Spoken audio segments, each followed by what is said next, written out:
नमस्कार दोस्तों, मेरा नाम है अजीत सिंह और पैसा बाजार हब में आप सभी का स्वागत है।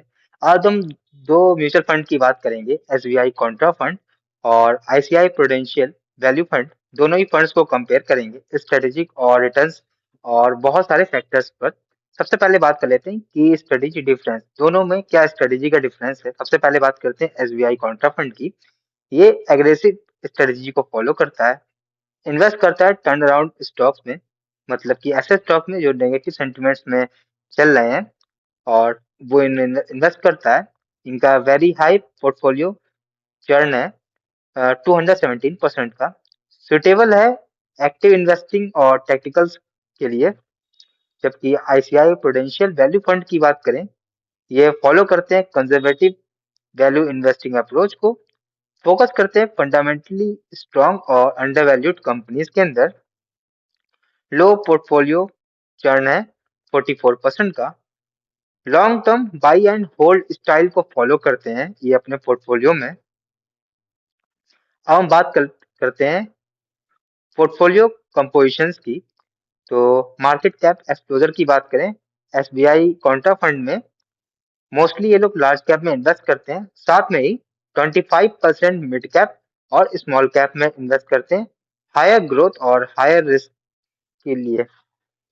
आईसीआई वैल्यू की बात करें, जो 81% इन्वेस्ट करते हैं लार्ज कैप में और 10% इन्वेस्ट करते हैं मिड कैप और स्मॉल कैप में। इनका लार्ज कैप में एक्सपोजर ज्यादा है, तो इसकी वजह से इनके फंड को स्टेबिलिटी ज्यादा मिलती है। सेक्टर एलोकेशन की बात करें, दोनों ही फंड्स में कॉमन बैट है, मतलब कॉमन सेक्टर है बैंक्स और एनर्जी का। अब हम बात करते हैं आईसीआई वैल्यू की। इन्होंने हायर एक्सपोजर ले रखा है आईटी सेक्टर के अंदर, कहें तो आईटी स्टॉक्स के अंदर। जबकि एसबीआई कॉन्ट्रा फंड ने कम एक्सपोजर ले रखा है आईटी सेक्टर या फिर कहें स्टॉक्स के अंदर आईसीआई के मुकाबले। अब हम दोनों ही फंड्स के रिटर्न्स को कंपेयर करेंगे। आईसीआई वैल्यू फंड ने पिछले एक साल में रिटर्न दिया 13% का, वहीं एसबीआई कॉन्ट्रा फंड ने रिटर्न दिया है एक साल में 7.1% का। अगर हम 3 साल में देखें तो आईसीआई ने रिटर्न दिया है 20.8% सीएजीआर से, वहीं 3 साल में देखें तो एसबीआई ने रिटर्न दिया है 20.2% सीएजीआर से। तो 1 से 3 साल के बीच में आईसीआई प्रूडेंशियल फंड काफी अच्छा परफॉर्म कर रहा है। लेकिन जब हम 5 साल का रिटर्न देखते हैं आईसीआई का 21% सीएजीआर से ग्रो हुआ है, वहीं एसबीआई कॉन्ट्रा फंड पिछले 5 साल में 23.3% सीएजीआर से ग्रो हुआ है।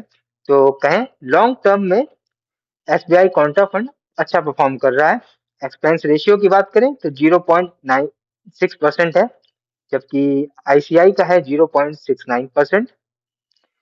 तो एक्सपेंस रेशियो के मामले में एसबीआई का कम है। एग्जिट लोड की बात करें तो 0.25% है, इनका एग्जिट लोड 1% है। तो एग्जिट लोड के मामले में भी एसबीआई कॉन्ट्रा फंड कम चार्जेस कर रहा है। अब हम कॉस्ट एंड टैक्स की बात कर लें दोनों ही फंड की, तो स्टैम्प ड्यूटी लगती है 0.005% की, और इक्विटी टैक्सेशन होता है म्यूचुअल फंड के रूल्स के अकॉर्डिंग। अब हम बात करते हैं फाइनल वर्डिक्ट की कि विच वन टू चूज। तो आईसीआई प्रूडेंशियल वैल्यू फंड की बात करें, सुटेबल है कंजर्वेटिव इन्वेस्टर्स के लिए और वर्क कर सकता है कोर फंड का। फंड फोकस करता है स्टेबिलिटी को और स्टडी वेल्थ क्रिएशन को। जबकि एसबीआई कॉन्ट्रा फंड है, वो सुटेबल है एग्रेसिव इन्वेस्टर्स के लिए। सैटेलाइट एलोकेशन पर फॉलो करता है और हाई वॉल्टिलिटी रहती है, लेकिन पोटेंशियल रखता है एक्स्ट्रा रिटर्न कमाने के। हाई वॉल्टिलिटी मतलब high risk, high up and down. तो ये वीडियो सिर्फ और सिर्फ हमारी एजुकेशनल पर्पज के लिए है, कोई भी बाई सेल की रिकमेंडेशन नहीं है। कोई भी निवेश करने से पहले अपने वित्त सलाहकार से बात करें। अगर वीडियो पसंद आया है तो लाइक करें, शेयर करें, सब्सक्राइब करें। अगर आप किसी स्टॉक सेक्टर या फिर म्यूचुअल फंड के बारे में जानना चाहते हैं तो उसका नाम हमें कमेंट सेक्शन में मेंशन कर सकते हैं, ताकि नेक्स्ट टाइम जब भी हमें मौका मिले तो हम उन टॉपिक्स पर बात कर सकें और आपसे डिस्कस कर सकें। धन्यवाद।